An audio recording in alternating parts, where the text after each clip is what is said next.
matin, il est 6 heures, nous sommes le 21 décembre. Vous savez, à la mi-novembre, il y a l'arrivée du Beaujolais nouveau. Nous, le 21 décembre, c'est l'arrivée du Salut Bonjour nouveau. Parce que il y a plusieurs personnes qui se trouvent à remplacer des habituels qui sont en vacances pour le temps des fêtes. Mais il y a un par Guimond Grain. Quand même. Hein? Oui, oui, oui. Il y a Pagé. Oui. On s'en excuse. Ça ne durera pas. Ça ne durera pas, Il y a des congés à venir. Ben oui, absolument. Alors, Guy Mongrain est en vacances pour quelques jours, comme plusieurs membres de l'équipe, vous allez le constater évidemment, comme peut-être plusieurs d'entre vous aussi, parce que je pense qu'il y a pas mal de gens qui en profitent pour prendre un congé prolongé. On va tout de suite faire un premier tour. Richard Latendresse en information. D'abord, une nouvelle entente de travail chez Pratt & Whitney à Longueuil. Une entente intéressante parce que c'est un conflit qui a été complètement évité dans un secteur de pointe. Une entente donc chez Pratt & Whitney pour 3 ans de bonnes augmentations de salaire, 6 mais indexé au coût de la vie, ce qui veut dire que ça pourrait atteindre 10 C'est intéressant. À 89 des travailleurs ont approuvé cette entente. Mais là, aujourd'hui, vous n'oublierez pas de nous parler de Bill Clinton. On va encore en parler pour plusieurs jours, Benoît Bill Clinton, parce qu'il a connu une fin de semaine mouvementée. Déjà samedi, ça a été un moment...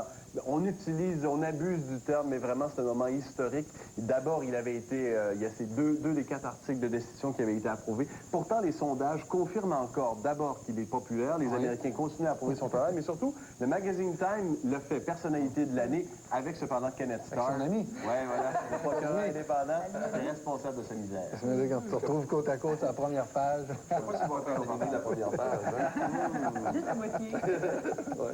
Ça va être le party de bureau. À la Maison-Blanche, ils vont laminer la première page du Time. Merci, Richard. À tout à l'heure. Marie-Claude, aux heures et spectacles, oui. Vous avez vu du Duceppe.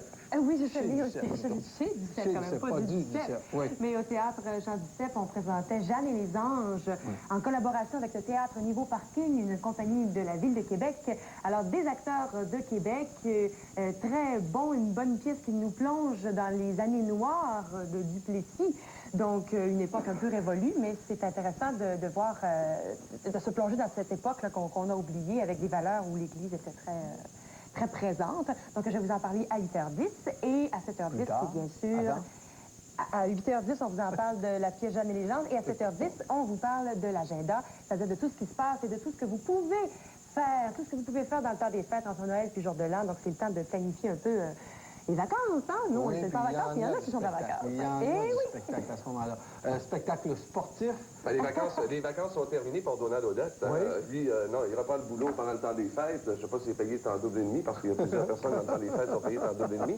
Mais on va en parler de Donald Odette et on va parler également au cours de ce bulletin de l'élimination des Steelers de Pittsburgh. Une première en 7 ans. Il y a eu plusieurs matchs intéressants hier dans la NFL. Ce sera un gros tour d'horizon concernant la NFL aujourd'hui. Autre personne qui est régulière à l'équipe, Nathalie Pelletier. Elle est au poste ce matin. Important la météo parce qu'il y a peut-être des conditions routières qui vont être affectées par les conditions météo ce matin. Oui, c'est vrai. Bon, on a de la neige. Ça, les gens souhaitaient. On voulait un beau tapis blanc pour le temps des fêtes. Ben, ça, on l'a, le tapis blanc, présentement. Évidemment, ça tombe pas mal ici sur Montréal, présentement, et sur une bonne partie du sud-ouest. Mais effectivement, ça va se transformer en pluie verglaçante pour une bonne partie du sud-ouest, du centre de la province, et même une petite partie de l'est du Québec aujourd'hui, parce que le temps va s'adoucir pendant la journée. Ça va se transformer tout ça en pluie verglaçante et ensuite en pluie pour Montréal. Mais vraiment, ça va se retransformer en neige pour la plupart des autres régions autour. Alors, ce sera compliqué un peu sur les routes. Vaut mieux peut-être ou bien partir très tôt ou décider de partir une autre journée pour aujourd'hui parce que ce ne sera pas très beau sur les routes et c'est la journée la plus courte. Aujourd'hui, c'est le solstice d'hiver. L'hiver commence à 20h56 ce soir. Et la bonne nouvelle là-dedans, c'est que dès dans 48, 72 heures, on va commencer déjà à étirer les journées. À tout à l'heure, Nathalie. Donc aujourd'hui, Nathalie va recevoir Linda Malo pour parler des retrouvailles dans le Vieux-Montréal. Gabriel Gélina sera au poste. Donc, tout le monde se porte, tout le monde est en bonne santé. Tous ces enfants-là sont en bonne santé, apparemment. Il reste cependant que leur état est critique et on espère tout de même qu'ils vont survivre. Merci beaucoup, Richard Latendresse. Il est 6h15 en fin de semaine. Déjà, les chiffres sont connus pour la fréquentation au cinéma. Il y avait 2 nouveaux films qui prenaient l'affiche.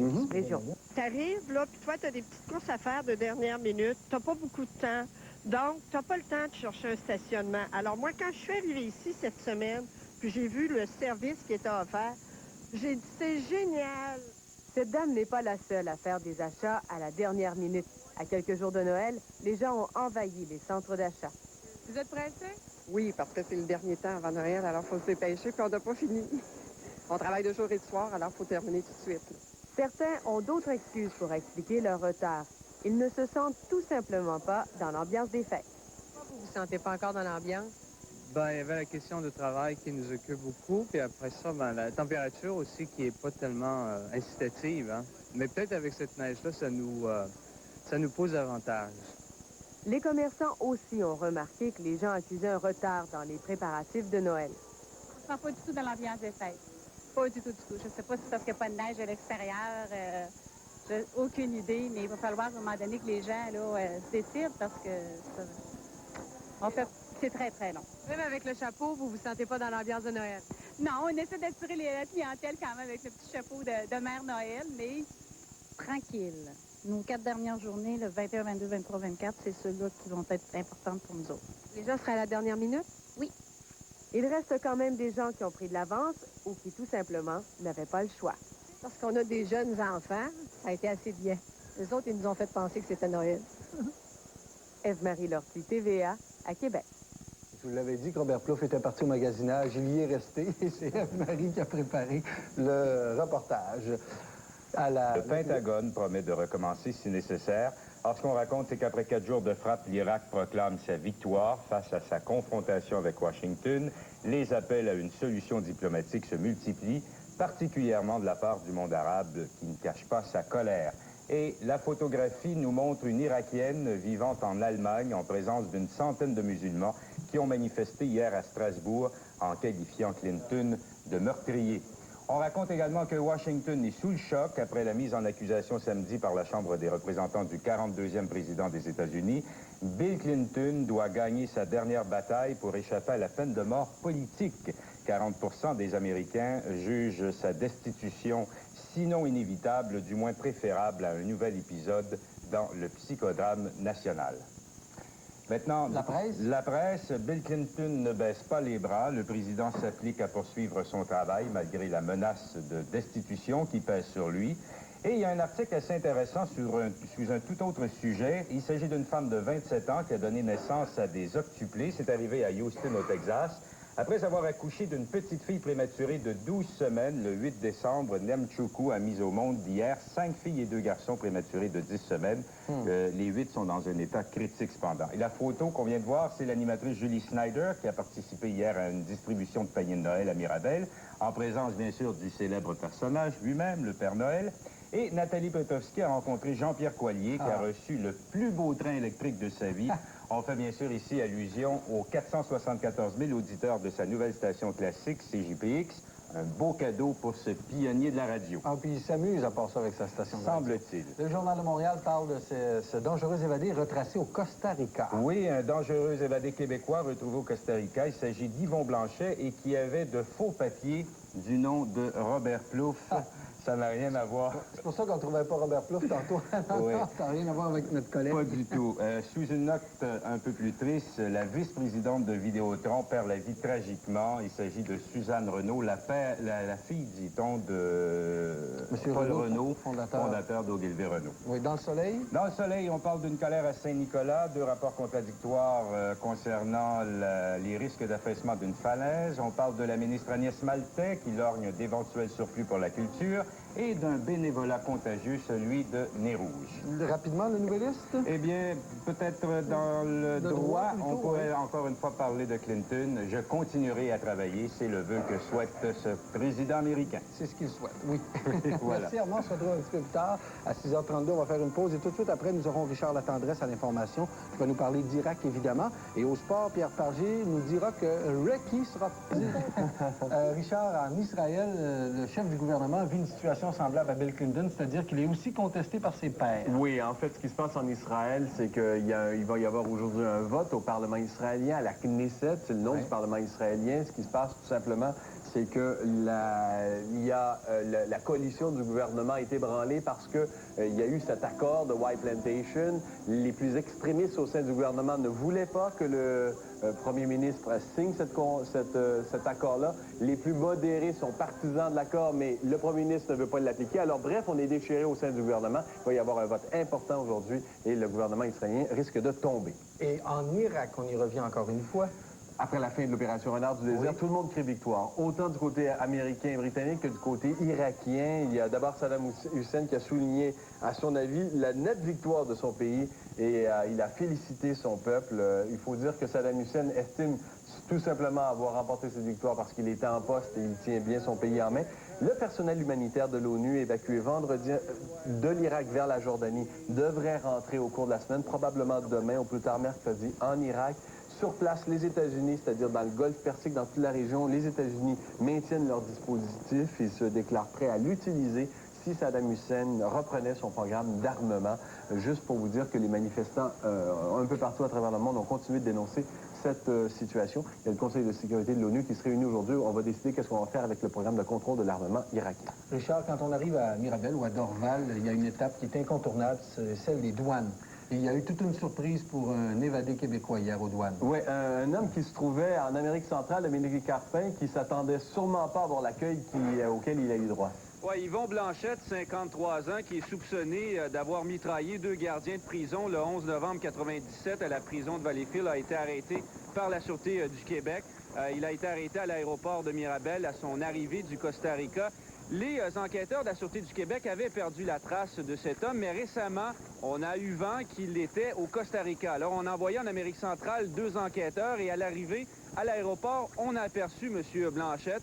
On l'a suivi, on a monté à bord du même avion que lui et finalement, à Mirabel, on lui a mis la main dessus. On a constaté qu'il avait changé d'identité, qu'il utilisait un nouveau nom, celui de Robert Plouffe, étrangement un journaliste à TVA. Alors, M. Blanchette sera évidemment accusé de ces 2 tentatives de meurtre. On s'explique toujours mal qu'est-ce qui lui avait bien pris cette journée-là, puisqu'il était à 1 semaine d'avoir son congé de la prison. Oui, mais Plouffe ne travaillera pas sous le nom de Blanchette, hein? Non, sûrement pas. Merci, Dominique.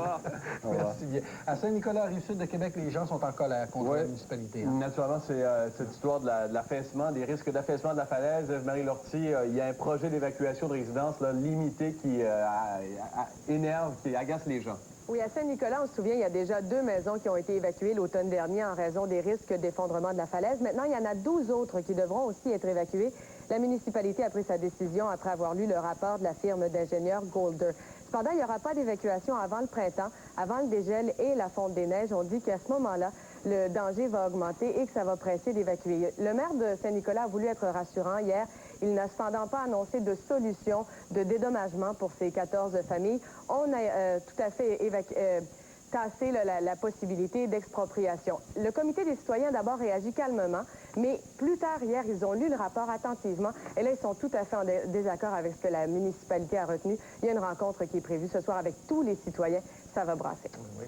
Merci, Marie. Au revoir. Au revoir, Marie. Richard, vous voulez parler de nos salaires et de nos impôts? Oui, parlons un peu d'impôts. Pas de données personnelles, quand même? Non, je n'irai pas dans le détail, Benoît. C'est bon. Vous pouvez être rassuré. Mais cependant, dans la presse ce matin et dans le Globe and Mail, il y a 2 informations intéressantes. Tout d'abord, on apprend dans la presse, quand on regarde les impôts que les gens payent, pour ceux qui ont des salaires très élevés, on parle, vous savez, de cet exode des cerveaux, là. Bien, effectivement, au Québec, pour quelqu'un qui gagne 150 000 il va payer 70 000 d'impôts. En Ontario, il va garder dans ses poches 6 000 de plus. Mais s'il travaillait en Californie, il sauverait par rapport au Québec 17 000 $. Vous voyez à quel point ça peut être intéressant pour un salarié élevé d'aller vers les États-Unis. Sauf que dans le Globe and Mail, on apprend ce matin, et d'ailleurs, vous allez voir que Rudy Lecourt, à sa chronique financière, donne plus de détails sur cet élément-là, que la classe moyenne, finalement, chez nous, lorsqu'on prend tout en considération, finit par être plus riche. Ce que vous voyez là, c'est parmi les plus riches aux États-Unis, effectivement, aux États-Unis, ils sont la moyenne, quand on regarde la strate supérieure, à 77 000 $, alors que chez nous, au Canada, on est à 72 500.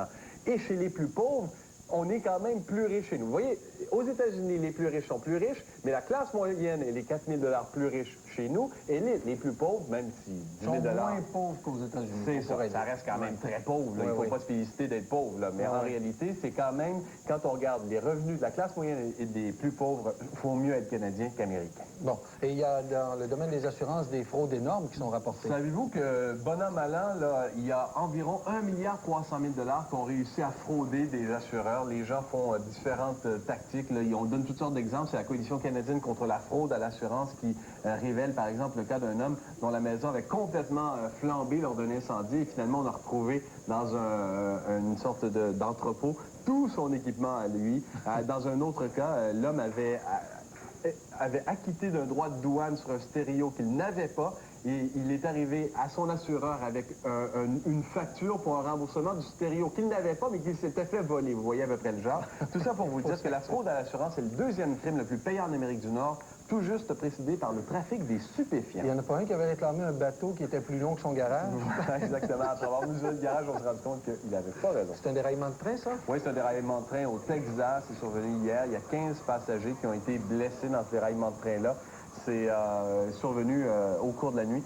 Ça s'est passé quand même, il y avait 200 passagers qui étaient dans le train. Le train faisait la liaison Chicago-San Antonio. C'était un train de passagers Amtrak. Il faut quand même souligner le fait que, comme il n'y a pas de victimes majeures, c'était plus de peur que de mal. Beaucoup de gens qui se déplacent justement dans ce moyen de transport à l'approche de Noël. De l'année. Oui, merci Richard, à tout à l'heure. Oui. Oui, il y a, en Espagne, le pays est en deuil à la suite du décès de cette légende, le célèbre matador Antonio Ordonez. Pas tellement connu ici, mais là-bas, c'est une légende. Il est décédé à 66 ans des suites d'un cancer du poumon. Il est maître de la reine, il était maître de la reine, et il était ami du cinéaste américain Orson Welles, inspiration de l'écrivain Ernest Hemingway. Ordonez a marqué une époque en mettant à mort plus de 2000 taureaux dans près de 1000 apparitions spectaculaires. Ordonez était lui-même le fils d'un des plus grands célèbres toreros des années 20, El Nino de la Palma. Évidemment, il y a des milliers de personnes qui ont rendu un dernier hommage à cet homme reconnu comme un symbole et une légende qui a contribué apparemment à unir les Espagnols. Alors, c'était des funérailles qui retenaient l'attention partout dans le pays, en Espagne, au cours de la fin de semaine. Nous, ce qui retient l'attention au cours de la journée et des prochains jours, c'est la météo, Nathalie, n'est-ce pas? Alors, j'y vais comme ça au hasard des choses. J'ai l'impression qu'on est en train de m'entendre. Alors, à la météo aujourd'hui, pour le sud-ouest et le centre de la province, c'est simple, c'est la même situation partout. C'est-à-dire qu'on a de la neige partout, mais c'est de la neige qui va se transformer en pluie verglaçante ensuite. Alors, ce ne sera pas jojo sur les routes. Il faut faire vraiment attention. On parle d'accumulation de 5 à 10 cm sous forme de neige, mais ensuite de 2 mm jusqu'à 8 mm là, sous forme de pluie verglaçante. Alors, on fait très attention. Ça va se retransformer en neige sur la plupart des régions, sauf du côté de Montréal où ça devrait être de la pluie pendant la nuit et de la neige possiblement demain matin. Les températures varient entre moins 1 et 6. OK. Et quand même du renfort pour le Canadien parce qu'hier, c'était entraînement facultatif et sur la glace, on a retrouvé entre autres Mark Recchi et Vladimir Malahov. Recchi qui a recommencé à patiner après un repos complet d'une semaine afin de soigner une pneumonie.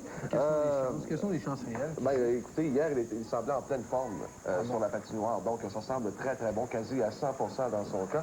À moins qu'on ait une rechute ce matin, ce qui serait quand même surprenant. Quant à Malahov, il souffre de problèmes au dos, mais on dit qu'il pourrait être en uniforme ce soir. Regardez-le aller, Recchi, il semble en pleine forme hier. Il patine rapidement. Donc, il n'y a pas de problème. Il devrait être en uniforme ce soir. À moins qu'il soit comédien. À moins qu'il soit comédien. Pour affronter Dallas et regarder la fiche des Stars. 19 victoires, 5 défaites et 5 matchs nuls. Toute une équipe à surveiller, bien sûr. Ed Belfour qui sera devant la cage ce soir pour Dallas. Les résultats hier? Oui, allons-y tout d'abord avec les Stars de Dallas qui visitaient les Sénateurs d'Ottawa. Ici, c'est une échappée. Vous allez voir Brent Scourland qui va passer à Mike King. Oui, l'ancien du Canadien qui marque son premier de la saison.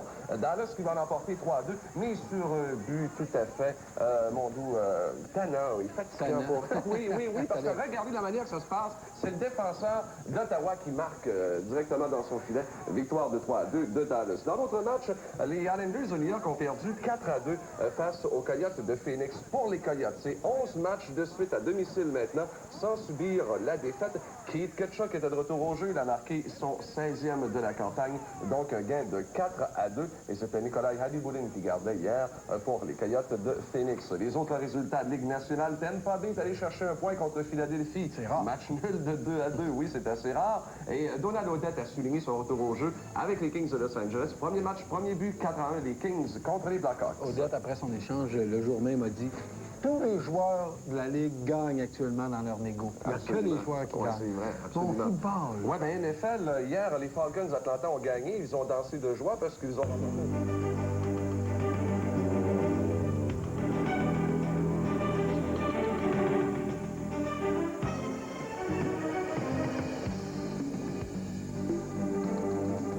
Réunion cruciale du Conseil de sécurité sur la situation en Irak.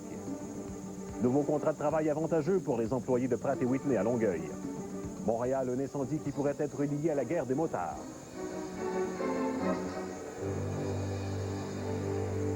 Aujourd'hui lundi, nous sommes le 21 décembre. Bonjour mesdames, messieurs, bienvenue à Matin Express. Au menu ce matin, le processus de destitution du président Clinton. M. Clinton, vous le savez, devra faire face à un procès en destitution devant le Sénat après son inculpation en fin de semaine par la Chambre des représentants. Quelles seront les conséquences de tout ça? C'est ce que nous expliquera ce matin le professeur Louis Balthazar. Puis il sera aussi question de cet appel logé par le ministère public dans la cause de Maurice Mommboucher. Maître Jean-Claude Hébert nous fera part de ses observations à ce sujet et puis on en profitera pour voir où on en est dans le dossier de Lorraine Pagé, puisque c'est lui qui est chargé d'assumer la défense de la présidente de la CEQ. Mais d'abord, on va jeter un coup d'œil aux prévisions du temps et vous allez voir que ça s'impose ce matin. Il faudra suivre ça de très près. Anne-Marie Parenteau nous explique pourquoi. Alors, c'est l'hiver qui se manifeste. En fait, il arrive aujourd'hui à 20h56, mais déjà ce matin, on a des répercussions de cet hiver-là, de la neige, et ça va se transformer en plusieurs endroits en pluie verglaçante. Alors, je vous donne tous les détails dans quelques minutes. Pour l'instant, Gilles Gagnon, qu'est-ce qui retient votre attention ce matin dans le monde du sport? Se botter